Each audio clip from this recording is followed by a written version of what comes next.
गायत्री के विषय पर चर्चा आगे बढ़ रही है। ब्रह्म विद्या, ब्रह्म शक्ति, गायत्री। हम गायत्री के शब्द और उसके अक्षरों के मर्म पर आ चुके हैं। तत्, उसका उल्लेख कल भाग 13 में किया गया। आज भी तत् पर ही उल्लेख आगे बढ़ेगा। जैसा कहा गया कि जो सर्वव्यापी है, सर्वस्व है, नित्य है, न आदि न अंत है, ऐसी व्याप्ति को, ऐसी व्यवस्था को, ऐसे नियंता को किसी एक नाम की संज्ञा से बांध पाना संभव नहीं। न वो किसी एक रूप, न वो किसी एक नाम, न किसी एक स्थान। वो तो काल से परे है, कालहीन है, महाकाल है। उसे केवल संकेत से ही संबोधन दिया जा सकता है, और वो संबोधन है ये संकेत, वो दैट, तत्। तत् माने वह संकेत है। क्या तत् उतना ही है? गायत्री के 24 अक्षर क्या है? 24 सूक्ष्म तरंगे हैं। सृष्टि के निर्माण में जुटी हुई 24 महातरंगे, जिनसे दृश्यमान अदृश्यमान संभव है, एक एक के द्वारा संभव है। ऋषियों की मेधा ने इसे मंत्र के रूप में, अर्थात मंत्र माने मन का वाहन, व्हीकल टू द माइंड, मन के वाहन के स्वरूप में ऋषियों ने उसे गूंथा है। तत् क्या उतना ही है जितना हमने शब्दार्थ से जाना वह है? नहीं, तत् मात्र उतना नहीं है। तत् इसके आगे है। जैसा ब्रह्मांड है वैसा ही मनुष्य का ये पिंड है। यत पिंडे तत् ब्रह्मांडे। उस ब्रह्मांड का एक प्रतीक है ये। अनंतता इसमें भी समाई हुई है। इस पर विश्वास करने में आरंभ में जीव को कठिनाई होती है कि ऐसा कैसे संभव है कि एक सीमित सी शरीर की काया में, जो प्रतिपल क्षय हो रही है, जो नित्य नहीं अनित्य है, उसमें पूरा ब्रह्मांड हो सकता है? संशय होता है, स्वाभाविक है। पर यह जानना होगा कि जैसे हमने पूर्व के सत्संग में अनेक बार उल्लेख किया कि मनुष्य अपने मस्तिष्क के विषय में अगर आधुनिक विज्ञान को पढ़ना आरंभ करे तो जान पाएगा कि यहां कितनी अनंतता समाई हुई है आधुनिक विज्ञान के अंतर्गत। मैं उसका उल्लेख आज पुनः नहीं करना चाहूंगा। वो जो न्यूरॉन्स, वो जो ग्लायल सेल्स की अनंतता समाई है। यत पिंडे तत ब्रह्मांडे, वो 24 शक्तियां, उनके सभी सूक्ष्म केंद्र हमारे इस शरीर में भी हैं। उन सूक्ष्म तरंगों के द्वारा प्रभाव हमारे इस शरीर की सूक्ष्म काया में मनुष्य उतना नहीं जितना शीशे में दिखता है। इसके 3 मोटे शरीर हैं। मोटे कौन से मोटे? मोटे माने मोटे मोटे रूप में कहा जाए, थिकली स्पीकिंग जिसे कहते हैं। स्थूल जो दिख रहा है हाड़ मांस का, सूक्ष्म जो इसके पीछे है, जिसमें पंचकोशी, अन्नमय, मनोमय, प्राणमय, विज्ञान में, आनंद में सब समाये है, और उससे पीछे कारण शरीर। स्थूल शरीर से पीछे सूक्ष्म जो उसका नियंत्रण संभालता है। उस सूक्ष्म शरीर के अपने अंग हैं, अपने अवयव हैं, उसके अपने ऑर्गन हैं, जिनका नाम इस प्रकार नहीं है जैसे heart, liver, lungs, kidneys, brain, hands इत्यादि, ऐसे नहीं है। उसके अंगों के नाम अपने हैं। उसके अंग जो महत्वपूर्ण हैं उन्हें हम सूक्ष्म ग्रंथियां कह सकते हैं। ऐसी ग्रंथियां जो अपने आप में बहुत सशक्त, शब्द मुझे अब भौतिक क्षेत्र से लेना होगा समझाने के लिए, अपने आप में वो ऊर्जा के केंद्र हैं, अपने आप में बहुत शक्तिशाली मोटर्स हैं। ये सारे केवल उदाहरण हैं, आवश्यक नहीं कि जो मैं बोल रहा हूं ये सब कुछ वैसा ही है। उन ग्रंथियों को, उन सूक्ष्म ग्रंथियों को जिनके प्रभावित होने से मनुष्य के पूरे आचरण में, उसके अस्तित्व में, अस्तित्व बड़ा शब्द है, आचरण उसकी एक फलश्रुति है, एक आउटकम है। The ability to respond is just a one aspect of human entity, individuality as a whole. उस एक अस्तित्व के अंतर्गत इन सूक्ष्म ग्रंथियों पर जब सूक्ष्म शब्दों के, अक्षरों के तरंगें आकर प्रहार करती हैं, आकर के स्पंदन करती हैं, उन्हें छेड़ती हैं, ये ग्रंथियां जागृत होती हैं। इन ग्रंथियों में सशक्त अनुभव प्राप्त होता है। इन ग्रंथियों के माध्यम से, इन ग्रंथियों का जो जो स्वरूप है, जो जो इन्हें करना चाहिए, जिस जिस कार्य के लिए इन्हें डिजाइन किया गया, वो ये करना आरंभ कर देती है। ये 24 शक्तियां, 24 गायत्री की सूक्ष्म तरंगे 24 भिन्न भिन्न ग्रंथियों को प्रभावित करती है। ये 24 भिन्न भिन्न ग्रंथियां मनुष्य के इस शरीर में, इस भौतिक शरीर के अंतर्गत व्याप्त, विस्तृत, बिछा हुआ कहा जाए, बिछे हुए सूक्ष्म शरीर के संयंत्र, उसके तंत्र में फैली हुई है।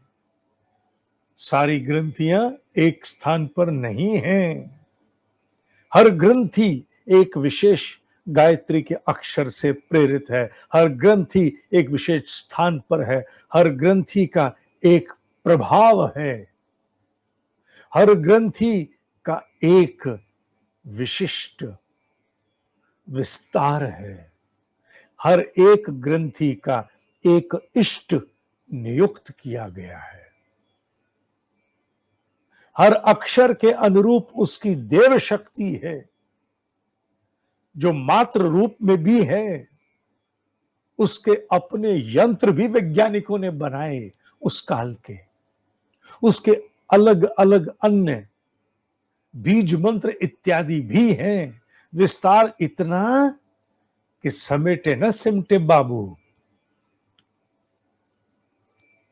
समेटे न सिमटे, इतना। पर हम उतना उल्लेख लेकर के नहीं चलेंगे। हम उतना उल्लेख लेकर के नहीं चलेंगे। हम उतना लेंगे जितना हमारी जानकारी के लिए आवश्यक है, हमारी साधना को प्रगति देने के लिए, हमारी साधना को उन्नति देने के लिए, हमारे इस पूरे शरीर में प्रभाव जन्म उत्पन्न कराने के लिए, हमारे सूक्ष्म शरीर में ऐसे परिवर्तन जिससे हमारा भीतर बाहर का समूचा आचरण प्रभावित हो सके, उतनी जानकारी हमारे लिए आवश्यक है। तत् शब्द से जो ग्रंथि प्रभावित होती है वो आज्ञा चक्र के क्षेत्र में है। यहां तत् अक्षर के प्रभाव से जो ग्रंथि तत् तत् केवल तत् के उच्चारण से जो तरंग उत्पन्न हुई, वो तरंग सूक्ष्म स्तरों पर ना केवल बाहर जाकर के द्यू जगत में प्रवाहित होगी, पर उससे पूर्व वो दोनों स्थानों पर काम करेगी। जो शब्द हम बोलते हैं वो शब्द बाहर दूसरे को तो सुनाई पड़ते ही हैं, पर अपने भीतर बहुत कुछ करते हैं। इसलिए कहा गया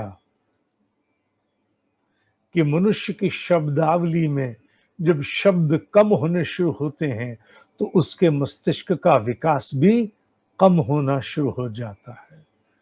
I gonna go, I gonna come, damn it, shit, इत्यादि इत्यादि। ये थोड़े से शब्दों में आधुनिक विज्ञान के अंतर्गत, जैसा आज से 20 साल पूर्व एक शोध ने कहा था कि आज बच्चों में सामान्य रूप से 300 शब्दों में ही सारी भाषा समाहित हो गई है। हजारों शब्द छूट चुके हैं, जिसका प्रभाव यह है कि मस्तिष्क की क्षमताएं अत्यंत सीमित हो गई हैं, क्योंकि ना शब्द उच्चारित होते, ना उनकी तरंगों का प्रभाव शरीर पर, मस्तिष्क में पड़ पाता। इसी से आगे बात बढ़ाते हुए मैंने कहा कि जब हम शब्द का उच्चारण करते हैं तत्, तो एक प्रभाव भीतर इस पूरे संयंत्र में प्राप्त होता है। तत् की गूंज, तत् की तरंग, तत् की चोट, तत् का स्पंदन, तत् का स्पर्श, तत् की ऊर्जा। भीतर बाहर एक तार स्थापित होता है। ना केवल यहां वो ग्रंथि स्पंदित होती है, अपितु तत् से संदर्भित शक्ति जो द्यू जगत में है वो भी प्रभावित होकर के एक रूप होते हैं। तभी साधक का आत्म विकास संभव हो पाता है। ये गुथा है। अब तो क्वांटम साइंस एस्टैब्लिश कर चुकी है, this entire universe is entangled. Entangled, गुथी है पूरी दुनिया, गुथी है। एक स्थान पर जो होता है उसका प्रभाव दूसरे स्थान पर, चाहे विश्व में कहीं भी हो, जाता है, दिखे ना दिखे, अनुभव में प्रत्यक्ष आए अथवा नहीं आए। शेर का लुप्त होना मनुष्य जाति के लिए भी संकट हो सकता है। इसीलिए विलुप्त होती अनेकों कीटाणुओं तक की प्रजातियों के विषय में चिंता होती है। ये पूरी सृष्टि गुथी हुई है। ये मनुष्य का अस्तित्व यत पिंडे तत ब्रह्मांडे, यत पिंडे तत ब्रह्मांडे गुथा है। जैसे ही बोला तत्, तत् बोलते ही यहां स्पंदन, यहां कुछ इसका प्रभाव उस ब्रह्मांड के साथ इसे गूंथ डालता है। तदनुरूप जो परिवर्तन होना चाहिए जीव में होता है।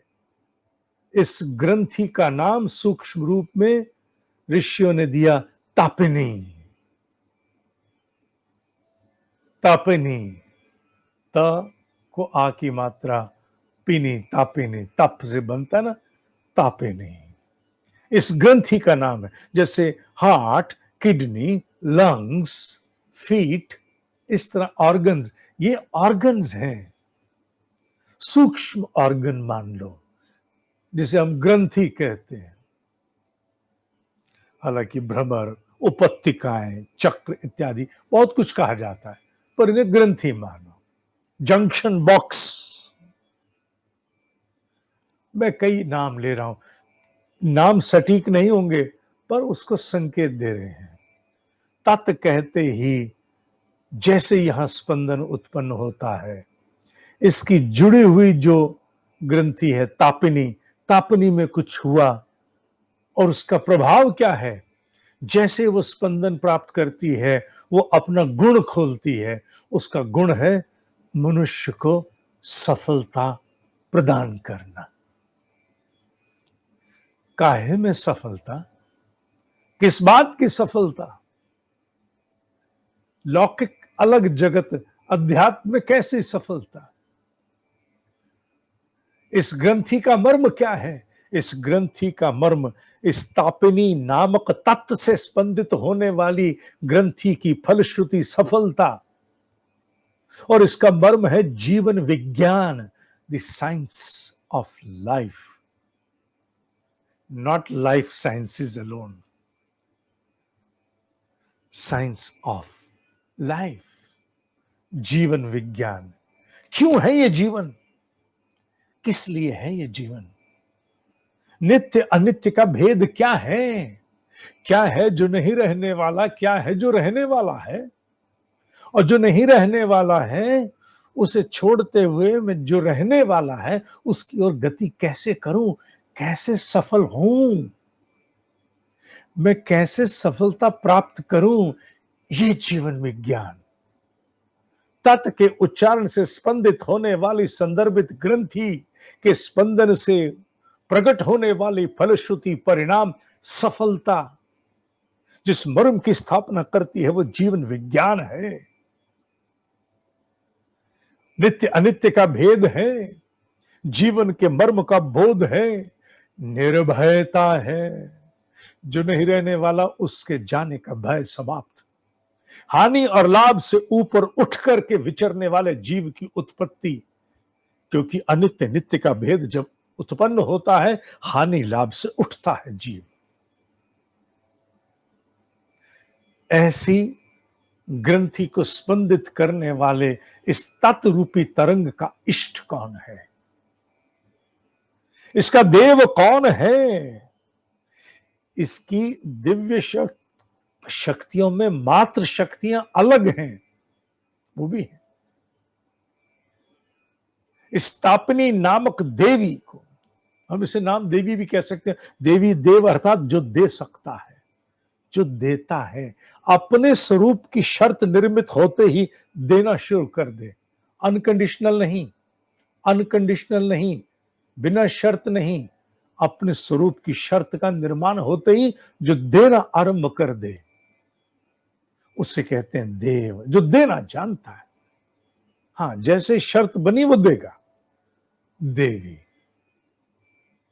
उसका इष्ट है गणेश, गणपति, गण का ईश। गण कहते हैं कम्युनिटी को, ईश कहते हैं अनुशासन को। जो संपूर्ण कम्युनिटी का अनुशासन है, जिसे क्या कहेंगे, बुद्धि की क्षमता है वो। बुद्धि अर्थात जो नीर क्षीर विवेकी है, जो भेद करना जानती है, जो विवेचना करना जानती है, जो सबके हित में सोच सकती है, जो दूरदर्शी है। केवल अभी की नहीं, अभी की नहीं, अतीत की, वर्तमान की, भविष्य की, अपनी, परिवार की, समाज की, राष्ट्र की, विश्व की, सबको समाहित करके, काल और परिवेश को समाहित करके जो निर्णय ले सके, ऐसे को ही गण का ईश, कम्युनिटी का डिसिप्लिन होना चाहिए। उसकी ग्राफिकल रिप्रेजेंटेशन हमने बना दी गणपति के स्वरूप में, जिस पर एक पूरा लेक्चर इसी YouTube चैनल पर उपलब्ध है।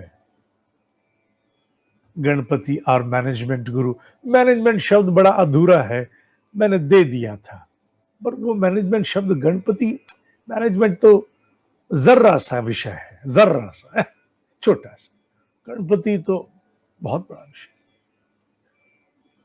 इसका इष्ट, इसकी गायत्री गणपति है, इसकी एक अलग गणेश गायत्री है। हर एक शक्ति की अलग गायत्री भी है। साधक उसके स्वरूप की फलश्रुति चाहने वाला मूल गायत्री के साथ उसको भी कर सकता है, ताकि वो वैसे प्रभाव परिणाम जन्म दे सके। एक दंष्ट्राय, दंताय भी कह सकते हो।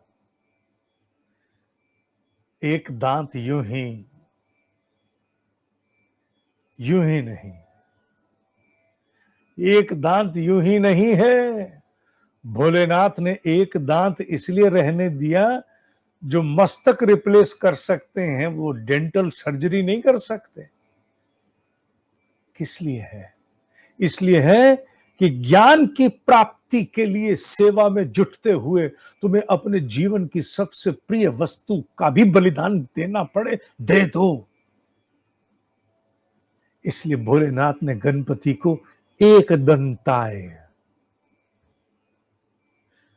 याद है ना, आदि गुरु मुनि वेद व्यास आर्ष ग्रंथों की रचना करते समय the fastest available stenographer of the world ढूंढ रहे थे। पहुंच गए थे, कलम नहीं थी बद्रीनाथ की उस गुफा में। उफ, मेरे पास टाइम नहीं है और तुम कलम नहीं लाए, क्यों चिंता करते हो ऋषिवर? हाथी को सबसे प्रिय अपने दांत होते। ठक, ज्ञान की सेवा है, ज्ञान के लिए लो, मैं सबसे प्रिय को बलिदान देता हूं। और प्रतीक रूप में छोड़ दिया गया ज्ञान की सेवा के लिए, बुद्धि के विकास के लिए, विवेक की स्थापना के लिए, प्रज्ञा की जागरण के लिए। धियो यो नः प्रचोदयात्, लो ये दान दिया। इसलिए गणपति सफलता का प्रतीक, निर्विघ्नम, निर्विघ्नम। जिसकी बुद्धि 360 डिग्रीज देखना जानती है, वो विघ्नों को समाप्त करना जानता है। उसे मालूम है कि कैसे असेसमेंट करनी है, एवैल्यूएशन करनी है, कहां कहां क्या क्या परिवर्तन आवश्यक है लाने, उन्हें करना है। वो है गणपति, वो है समूह का डिसिप्लिन, वो है गण का ईश।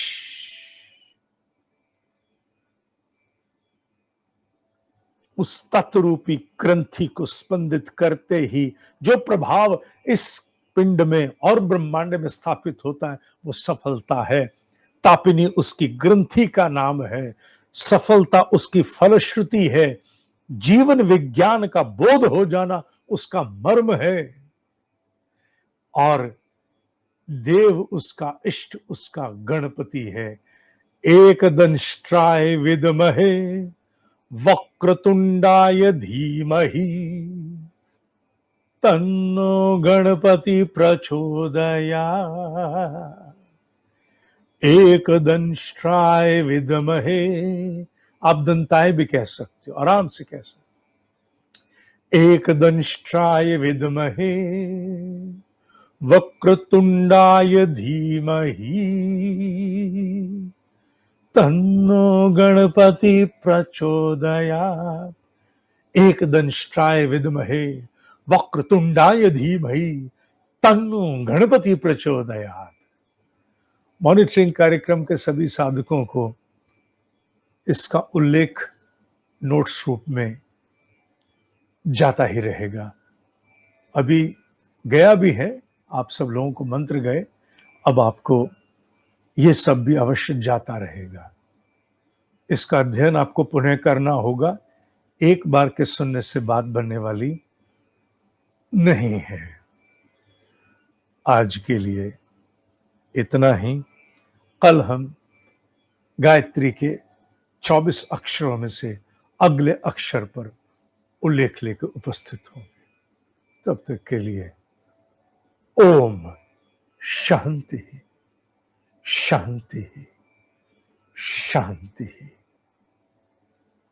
ओम ही सत्य है, ओम ही सत्य है, ओम ही सत्य।